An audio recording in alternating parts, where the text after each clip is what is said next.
rapina finita male, forse la causa dell'omicidio dell'87enne di Mestre. La squadra mobile non esclude però altre ipotesi. Per abbattere le liste d'attesa, Zaia annuncia turni di notte negli ospedali per usare appieno le macchine, avviate trattative sindacali. Ha compiuto 101 anni dopo una vita dedicata alla letteratura e al teatro e ha rischiato la vita facendo la staffetta partigiana.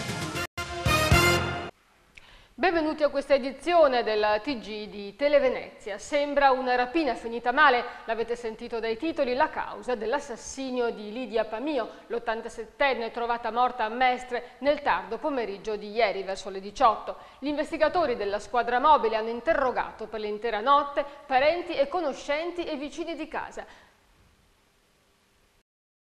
Emergono nuovi particolari sull'assassinio di Lidia Pamio, l'87enne trovata in un lago di sangue nella sua casa ieri sera verso le 18 a Mestre e colpita con 2 fendenti alla gola e all'addome. Secondo la polizia e la scientifica che hanno lavorato per l'intera notte nell'abitazione in via Vespucci 13, potrebbe trattarsi di una rapina finita male perché l'appartamento è stato trovato a soqquadro ed è stato rubato il portafoglio ed alcuni oggetti di valore. Gli agenti della squadra mobile di Venezia non escludono però altre piste, inclusa la tragedia familiare. La donna sarebbe stata aggredita prima con un tentativo di strangolamento con il collare salvavita che usava. Secondo una prima ricostruzione, Lidia Pamio potrebbe aver aperto la porta al proprio aggressore, come era solita fare con chiunque a causa dello scarso udito. A scoprire l'accaduto è stato un parente che doveva vederla per portarla ad una visita medica e che, non essendo riuscito a mettersi in contatto telefonico, ha chiamato i sanitari del SUEM pensando ad un malore. Per chiarire i tempi e la causa della morte comunque si dovrà attendere l'esito dell'autopsia che sarà eseguita entro domani dall'anatomopatologo Antonello Cernelli. E continuiamo con la cronaca nera. Scoperto un nuovo modus operandi per mettere a segno furti ai danni dei negozi. La polizia di frontiera ha arrestato uno straniero 29enne che si era intrufolato nella sala partenze dell'aeroporto Marco Polo di Tessera. Stava tentando di uscire dallo scalo dopo aver sottratto un'ingente quantità di prodotti di profumeria per un valore di 1.500 euro. Aveva acquistato un biglietto per un volo low cost per garantirsi l'accesso al settore. Da tempo la polizia stava raccogliendo denunce di furti che non trovavano spiegazione, dato che i passeggeri che salivano sugli aerei non potevano nascondere la refurtiva agli occhi dell'equipaggio. Un'indagine avviata anche grazie all'aiuto del sistema di videosorveglianza ha consentito di scoprire che i ladri riuscivano, dopo aver messo a segno il furto, a dileguarsi con motivazioni fittizie. Ospedali aperti anche di notte per utilizzare appieno le macchine diagnostiche e abbattere le liste d'attesa negli ospedali. È il regalo di Natale che Luca Zaia si è riservato di annunciare a fine anno nell'incontro stampa con i giornalisti, giusto per avere qualcosa da mettere sotto l'albero dei Veneti dopo un anno orribilis che ha prodotto 162.000 disoccupati. I passaggi decisivi dell'incontro di oggi. Abbiamo una delibera pronta, adesso detta così è cruda, però posso dire che insomma, ci sono delle ore nei quali c'è spazio, c'è tempo, ci sono parcheggi, non c'è confusione e le macchine non lavorano. Il nodo è l'impiego del personale sanitario che richiede un aumento dei turni di notte, ma sarebbero in corso contatti con i sindacati. Noi stiamo ragionando su questo e io ringrazio gli operatori del mondo della sanità che sono eccezionali, hanno pazienza, professionalità e vanno ringraziati fino in fondo. E anche su questo fronte siamo disponibili a fare un ragionamento. Luca Zaia ha poi spiegato che la crisi delle aziende ha trasformato la regione nella prima committente dell'economia nel Veneto, dato che ha commissionato opere per un valore di ben 7 miliardi di euro. Ciò non ha impedito la crisi dell'edilizia, la perdita di 162.000 posti di lavoro e per il 2013 si prevede un'emorragia di altri 20.000 posti, ma ci sarebbero in cantiere nuovi modelli di sviluppo. Lei ha previsto per il 2013 altri 20.000 disoccupati. Ma io spero di sbagliarmi, dico semplicemente che dai nostri indicatori ne viene fuori questo aspetto. Spero che il 2013 possa essere un anno nel quale si inizi a intravedere la luce in fondo al tunnel, che non sia quella del treno ovviamente. E dico che la vera battaglia noi per ora la stiamo facendo sugli ammortizzatori sociali da un lato e dall'altro sulla promozione dell'economia, in modo tale che ci sia la possibilità di avere accesso al credito, di avere finanziamenti per le nostre imprese. Ha parlato di nuovi modelli economici anche, no? Con Veneto Sviluppo. Beh sì, il Veneto Sviluppo ha un sacco di progetti e vedrete nelle prossime settimane che li renderà noti e saranno anche questi rispondenti alla volontà di essere a fianco degli imprenditori e dei lavoratori. Ed è dedicato alla crisi anche il messaggio di fine anno che il patriarca di Venezia, Francesco Moraglia, oggi ha rilasciato nel tradizionale incontro degli auguri con i giornalisti. Sentite l'augurio che ha rivolto attraverso le telecamere di Televenezia. Un augurio di Natale per i nostri telespettatori. L'augurio che si possa veramente con molta semplicità tornare a una speranza reale, perché le fatiche che vediamo intorno a noi e soprattutto di alcuni fra di noi ci interpellano profondamente. Il Natale è questo richiamo al valore dell'essenzialità, della semplicità, che io auguro, ed è questo il mio augurio, sia recuperato anche quando avremo superato la crisi, perché non vorrei che la crisi unicamente ci costringesse a qualche stile che non si vede si vede la necessità di superare subito dopo. Invece credo che un consenso maggiore sulla sobrietà della vita possa essere veramente una risorsa culturale per qualsiasi comunità. Intervento straordinario all'ospedale dell'Angelo a Mestre, dove per la prima volta attraverso la chirurgia mini-invasiva è stata asportata la metà di un polmone malato di tumore attraverso un forellino, pensate, di appena 2 centimetri praticato sul torace. La nuova tecnica è stata applicata dal direttore della chirurgia toracica dell'Angelo, Paolo Fontana. E adesso affidiamoci agli studenti del Mozzoni di Mestre per scoprire flora e fauna del bosco. Grazie al sostegno della provincia, le ricerche dei ragazzi sono diventate un piccolo manuale. Vediamo. Un manuale al tempo stesso scientifico e divertente per conoscere tutti i segreti del bosco. L'hanno realizzato su iniziativa della provincia di Venezia gli studenti del Mozzoni di Mestre. Si tratta di una guida pratica al bosco di pianura, rivolta essenzialmente ai bambini più piccoli. Il volumetto contiene infatti moltissimi disegni, foto e giochi, nonché ampie descrizioni della flora e della fauna tipiche dell'habitat boschivo. Di difficoltà non ne sono state trovate particolarmente, è stato un lavoro stimolante sotto l'aspetto professionale. Prima i lavori erano a schizzo, molto a mano, e poi venivano trasportati nel computer e colorati tramite programmi come Photoshop o comunque Illustrator, sistemati in questo modo. Porta ad essere fieri del lavoro che abbiamo fatto, perché comunque è un riscontro nel mondo e può comunque sempre servirci come un'esperienza lavorativa da mettere dentro anche il nostro curriculum, dato in un periodo così di crisi.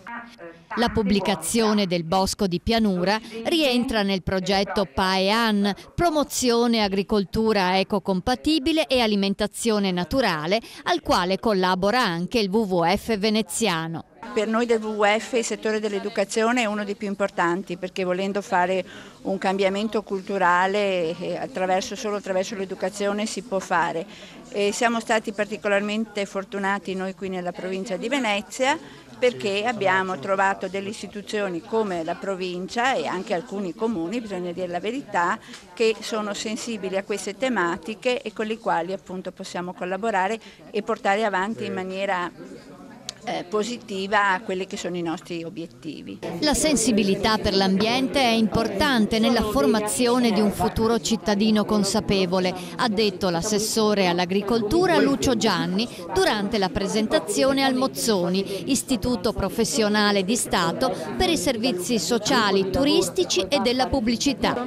Per questo, nonostante le difficoltà del momento, ha aggiunto Gianni, non esitiamo a sostenere queste attività didattiche. È un progetto che con tutte le forze cercheremo di continuare, al di là di quelli che possono essere i limiti dovuti ai tagli, dovuti alle difficoltà economiche, ma questi sono i progetti che non si possono perdere e che non possono andare in soffitta, perché questi sono i progetti che mettono in collegamento la realtà dei ragazzi che stanno crescendo e che stanno dimostrando che hanno la possibilità di dimostrare concretamente quello che si impara a scuola a livello teorico, e quindi, come hanno spiegato i ragazzi, passare da quelle che sono la teoria alla pratica avendo la possibilità di creare uno strumento proprio in seguito a tutto quello che sono i loro insegnamenti che apprendono durante la scuola.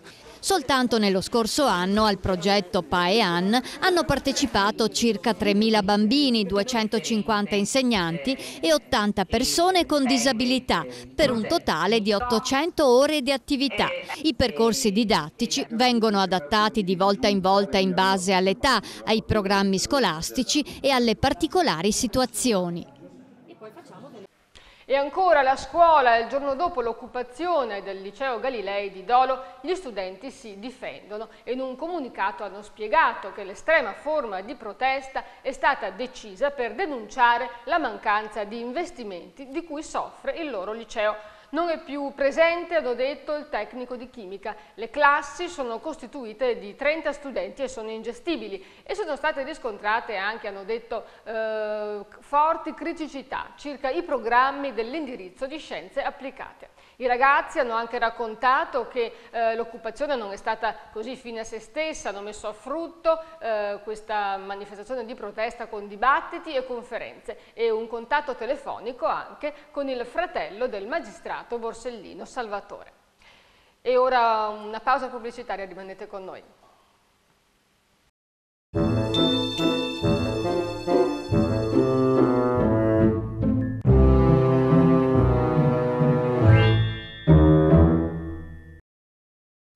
Eurosurgelati Italia, finalmente anche a Mestre, in zona Auchan. Più di 1000 prodotti selezionati e controllati da esperti del settore a garanzia dell'assoluta qualità e freschezza. Dall'antipasto al dessert, tantissime idee da portare in tavola, che stuzzicheranno anche i palati più raffinati. Una grande varietà di carni, pesce, verdure, prodotti panati da forno o pastellati pronti da friggere. Eurosurgelati Italia, dal produttore al consumatore, senza intermediari, convenienza imbattibile. Eurosurgelati Italia è a Gambarare di Mira, Statale Romea, e ora anche a Mestre, via Don Tosato 115, fronte Auchan, e a Rovigo, viale Porta Po 185, fronte La Fattoria.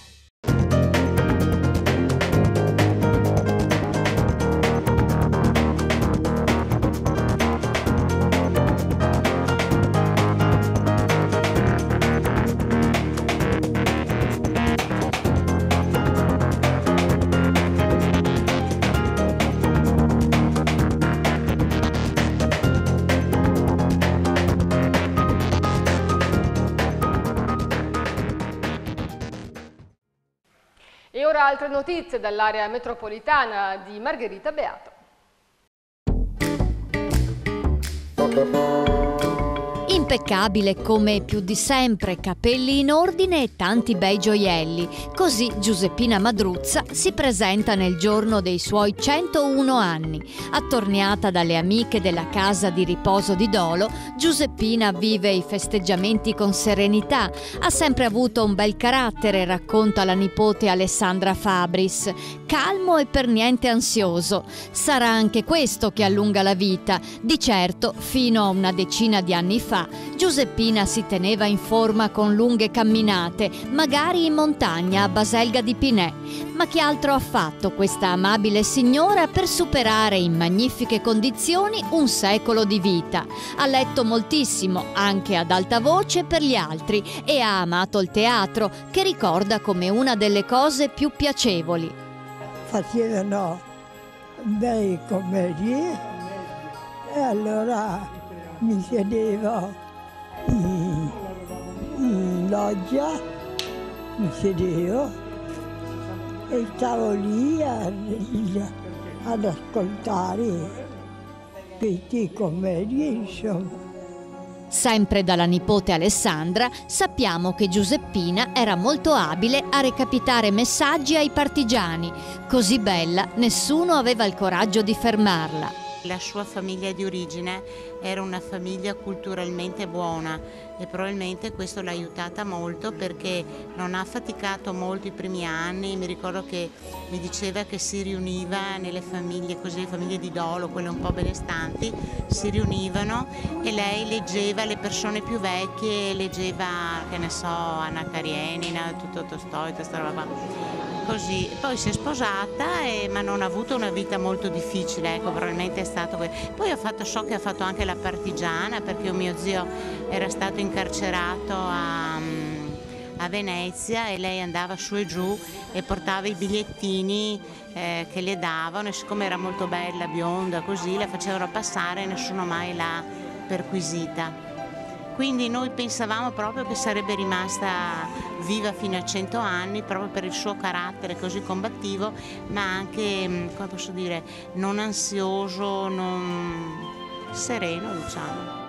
E dopo il compleanno, Giuseppina, classe 1911, si avvia a festeggiare anche il suo 101esimo Natale. Doppi auguri dunque a questa distinta signora che non è disposta a rivelarci il suo segreto, come si arriva a 101 anni. Così, ridendo e parlando, dice lei, insomma, quasi senza accorgersene. Così, ridendo, parlando.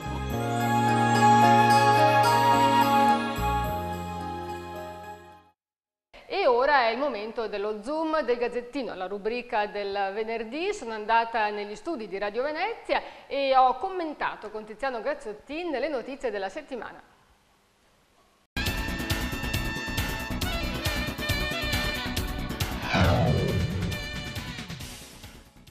Siamo negli studi di Radio Venezia per il consueto appuntamento con lo Zoom del Gazzettino e con me Tiziano Graziottin, caporedattore del Gazzettino di Venezia. Ben ritrovati.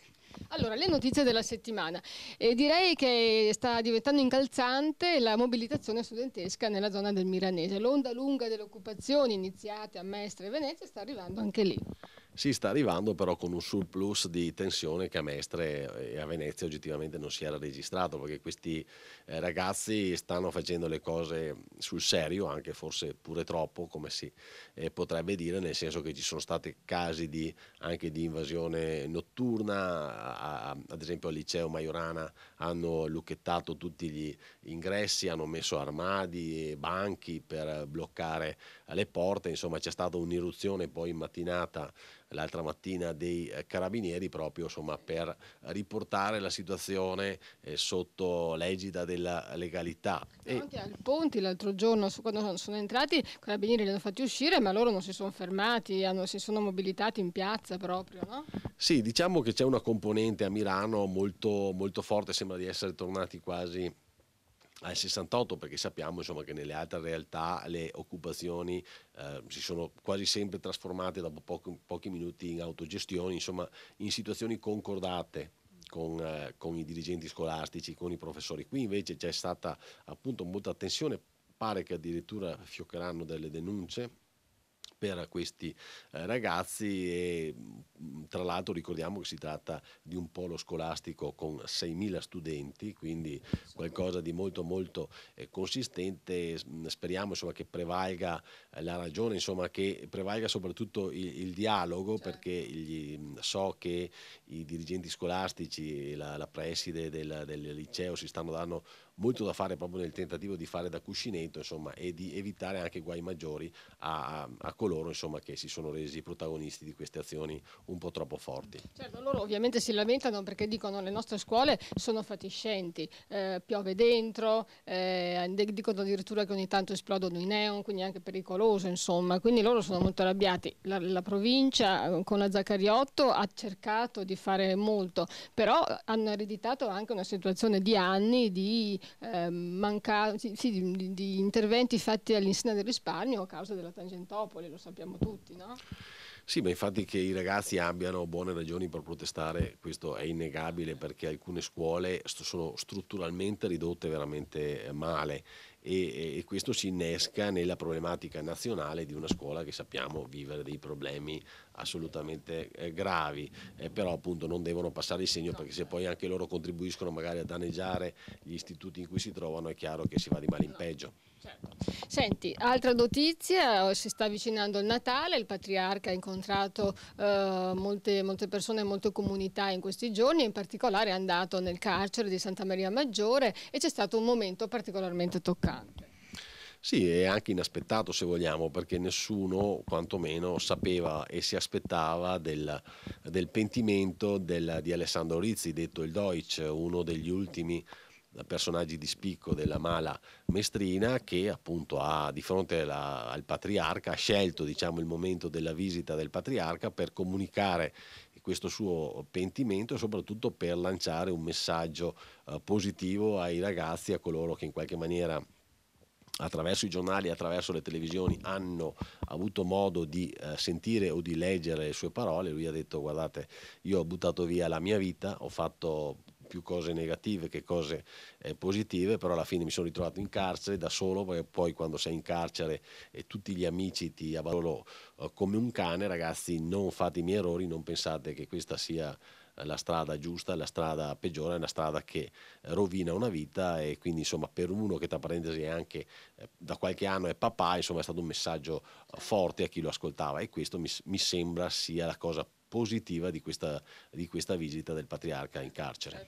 Va detto, ho letto tempo fa un po' la storia della vita di quest'uomo, che lui era in una famiglia di malavitosi, che aveva avuto, i suoi fratelli sono stati poi uccisi da Maniero, e anche lui stesso era in pericolo, e il padre ha una certa responsabilità nella gestione di questi figli che si erano dedicati alla vita diciamo illecita, no? Quindi, certo. Ecco, quindi va detto insomma che è un po' figlio d'arte, quindi insomma proprio per questo è importante che lui dia un messaggio assolutamente di tipo diverso. A proposito di malavita, parliamo della vicenda di Pan, che la Guardia di Finanza sta ancora investigando. Questo re di Via Piave, gli affari illeciti del re di Via Piave stanno così avendo degli sviluppi notevoli, no?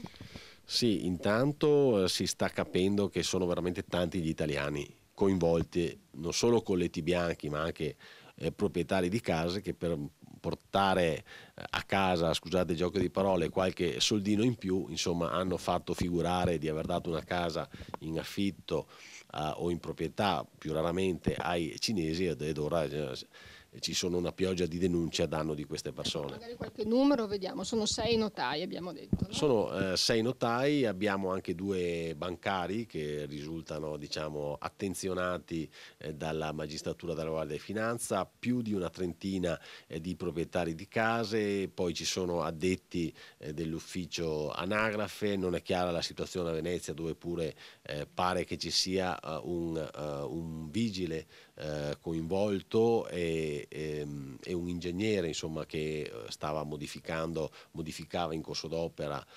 le mappe delle abitazioni. Si parla di una talpa in prefettura o comunque qualcuno che dava un appoggio logistico. Insomma, è perfino difficile numerarli tutti perché sono talmente tanti, però insomma, ecco, io credo che quando si parla di malavita italo-cinese purtroppo non si sbaglia. E l'altro aspetto saliente è il giro d'affari impressionante che c'è dietro questa vicenda, perché al di là dei beni immobili sequestrati per 20 milioni di euro, che già mi pare non sono poca cosa, però ci sono addirittura più di 20 conti correnti intestati a Pan, e ora la Guardia di Finanza li sta setacciando a uno, insomma un giro di schei, come si dice in dialetto, assolutamente importante, che poi, come dire, era il fulcro dal quale partivano tutte le altre operazioni malavitose legate al traffico di clandestini, alla prostituzione, al riciclaggio, al gioco d'azzardo. Cioè, importante e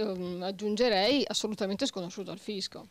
Beh sì, questo non c'era dubbio, perché Pan dichiarava per alcuni anni addirittura non ha dichiarato nulla, poi dichiarava pochissimo, insomma, però sì, che ci fosse un giro di denaro assolutamente importante ormai è acclarato. Direi anche piuttosto sfacciato, perché lui si faceva vedere in Via Piave con una Mercedes nuova fiammante, voglio dire, di un certo valore, quindi voglio dire anche proprio se ne fregava altamente, insomma. Sì, ecco, questo fa venire qualche dubbio, perché appunto se uno denuncia zero e poi ha l'Audi TT, io qualche dubbio me lo farei venire.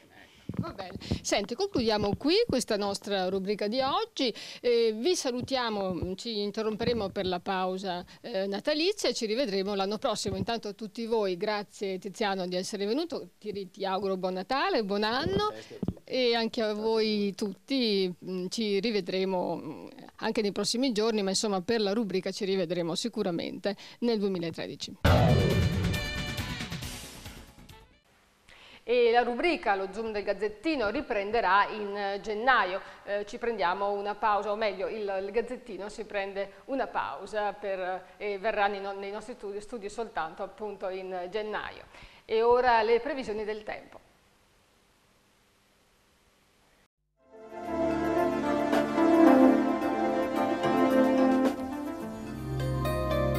Tempo variabile con clima umido e sensibile rialzo termico. Il freddo si farà sentire di nuovo verso la fine dell'anno. Sabato 22 dicembre, clima stabile con cielo sereno o poco nuvoloso, salvo foschie sulle zone pianeggianti. Dal pomeriggio nuvolosità in aumento, valori stazionari, mare calmo o poco mosso. Domenica 23 dicembre, tempo stabile e parzialmente soleggiato, salvo nubi basse o nebbie, livelli in salita. Lunedì 24 dicembre, cielo coperto, banchi di nebbia, minime e massime in salita, comprese fra i 4 e i 7 gradi sopra zero. Martedì 25 dicembre, tempo grigio con pioggia debole, valori termici ancora in salita. La marea di sabato 22 dicembre è normale, la massima alle 5,55 60 cm, la minima alle 13,35 meno 5 cm. E siamo in chiusura, ma prima di lasciarvi vi annuncio una controcopertina che è dedicata a musicisti giovanissimi, già molto richiesti, soprattutto per i concerti natalizi di questo periodo. Sono i Flauti di San Marco, che andiamo ad ascoltare in un brano tutt'altro che prevedibile. Si tratta di una famosa colonna sonora. Sentiamo, e intanto io vi saluto, vi ringrazio per averci seguito, per averci scelti. Buon proseguimento e buona serata.